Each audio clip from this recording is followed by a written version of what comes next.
ঘূর্ণিঝড় রিমালের প্রভাবে আজ আরও ৩ জন নিহত হয়েছে। এ নিয়ে ১৩ জেলায় প্রাণহানির সংখ্যা বেড়ে দাঁড়ালো ২৯ জনে। তাদের মধ্যে ফায়ার সার্ভিসের এক কর্মীও রয়েছেন। বেশিরভাগ মৃত্যু হয়েছে গাছ, দেয়াল ও ঘরচাপা এবং বিদ্যুৎস্পৃষ্ট হয়ে।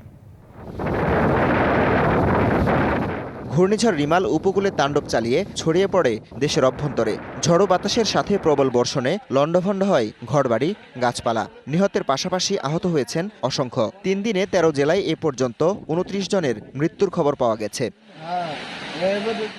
মঙ্গলবার ভোরে নরসিংদী সদর উপজেলায় দম্পতির মৃত্যু হয়েছে। ঝড় ও টানা বৃষ্টির কারণে ইটের স্তূপ তাদের ঘরের উপর ধসে পড়ে। ঘটনাস্থলে প্রাণ হারান তারা।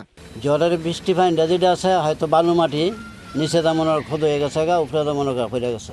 সচেতনতার অভাবে আজকে এই দুর্ঘটনাটা ঘটছে। যিনি ইট রাখছে ওনাকে নিষেধ করা হয়েছে একাধিকবার। পটুয়াখালীতে মাঠে গরু আনতে গিয়ে বজ্রপাতে যুবকের মৃত্যু হয়েছে।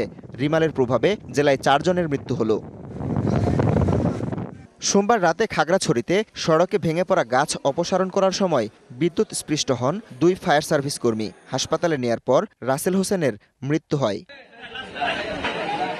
ঘরে গাছ চাপা পড়ে ভোলায় 4 জন এবং বন্দরনগরী চট্টগ্রামে দেয়াল চাপায় ও পানিতে ডুবে মৃত্যু হয়েছে 3 জনের। পিরোজপুরের ভান্ডারিয়ায় গাছ চাপায়, পানিতে ডুবে ও বিদ্যুৎ স্পৃষ্ট হয়ে মৃত্যু হয়েছে নারী, শিশুসহ 3 জনের।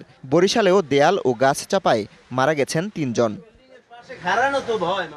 সোমবার দুপুর থেকে রাজধানীতে তাণ্ডব চালায় রিমাল। বিদ্যুৎ স্পৃষ্ট হয়ে মৃত্যু হয়েছে 4 জনের। এছাড়া খুলনা, সাতক্ষীরা, কুমিল্লা, কুষ্টিয়া ও বরগুনায় মৃত্যু হয়েছে আরও 5 জনের।